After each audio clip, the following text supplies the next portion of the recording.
Halo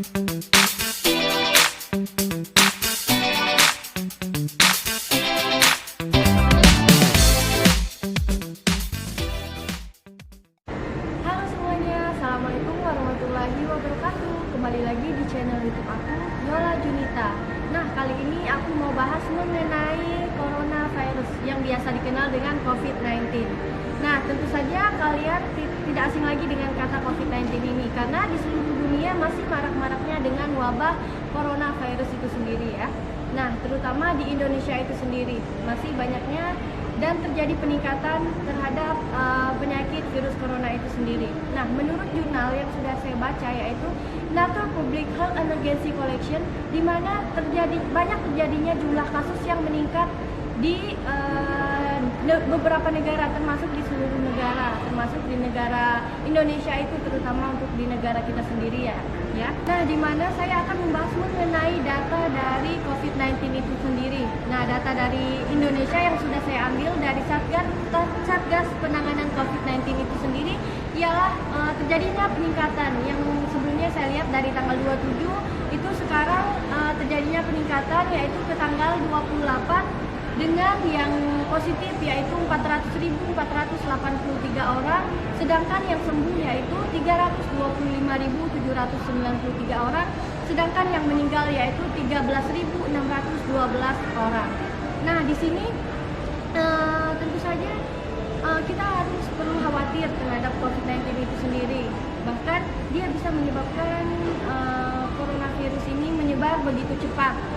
Nah, berbicara mengenai gejala dari COVID-19 itu sendiri, gejalanya yang pertama yaitu di sini saya mengambil dari jurnal penelitian yang sudah saya ambil, yaitu dengan gejala ringan kasus COVID-19 ini yang pertama misalnya seperti batuk, letih, sesak nafas, sakit di seluruh badan maupun merasa tidak enak badan. Sedangkan gejala berat yang sudah saya ambil dari jurnal penelitian ini yaitu gejala dari jurnal penelitian WHO 2020 Confirmed Case of Dashboard COVID-19 ini, gejala beratnya yaitu dengan kesulitan bernapas, infeksi pneumonia, sakit di bagian paru, nafsu makan menurun. Nah, di sini berbicara mengenai gejala, sudah saya jelaskan mengenai gejala dan saya akan menjelaskan mengenai diagnosis. Biasa ditegakkan bahwa seseorang terkena COVID-19 biasanya dokter menyarankan untuk pemeriksaan yang pertama untuk pemeriksaan rapid test, di mana pemeriksaan rapid test ini yaitu untuk mengetahui antibodi yang ada di dalam darah kita sendiri. Nah, yang kedua itu pemeriksaan swab atau pemeriksaan PCR, di mana untuk mengetahui apakah ada virus di dalam dahak kita sendiri. Nah, yang ketiga itu ada pemeriksaan yang namanya pemeriksaan CT thorax atau pemeriksaan ronsen atau CT scan, di mana untuk mengetahui apakah di bagian bagian dalam paru-paru kita. Nah, hal ini sejalan dengan penelitian Nature Public Health Emergency Collection, di mana tes CT scan ini bisa mengetahui seseorang terdiagnosis mengenai penyakit COVID-19 itu sendiri. Nah, berbicara mengenai gejala, mengenai diagnosis, nah sekarang saya membahas mengenai pencegahan dan penanganan dari COVID-19 itu sendiri. Nah, untuk pencegahan dan penanganan COVID-19 itu sendiri, di sini saya mengambil beberapa referensi, terutama saya mengambil referensi dari Kementerian Kesehatan dalam pencegahan penularan COVID-19 ini. Yang pertama yaitu dengan social distancing, yang kedua itu dengan mencuci tangan, yang ketiga itu jaga etika batuk. Nah, jadi kalau batuk itu jangan menyebar, nggak pakai masker, itu jangan. Batuk itu misalnya kayak gini. Nah, terutama yang ketiga itu kita harus selalu memakai masker. Kemanapun kita pergi, kita harus selalu memakai masker.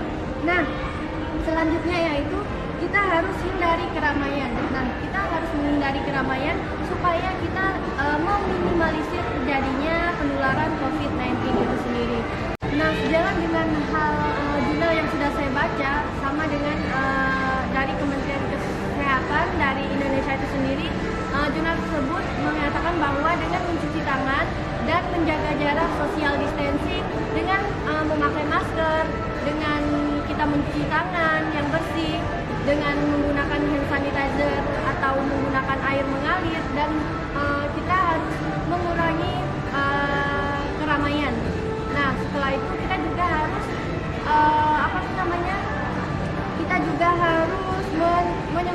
cairan desinfektan agar kita terhindar dari meminimalisir COVID-19 tersebut. Nah, harapan saya ini ialah saya ingin COVID-19 ini terjadi penurunan terhadap virus yang mengenai terutama di Indonesia itu sendiri, dan saya ingin dari apa yang sudah direncanakan oleh pemerintah, terutama resolusi yang direncanakan di tahun 2020 ini terjadinya penurunan dan sudah tidak ada lagi namanya virus COVID-19 ini. Nah, untuk itu kita semua harus tahu protokol dari pemerintah itu sendiri. Berbicara mengenai dampak, banyak dampak dari COVID-19 itu sendiri. Dampaknya termasuk dari ekonomi, sosial, pariwisata, maupun anak-anak yang sekolah lainnya.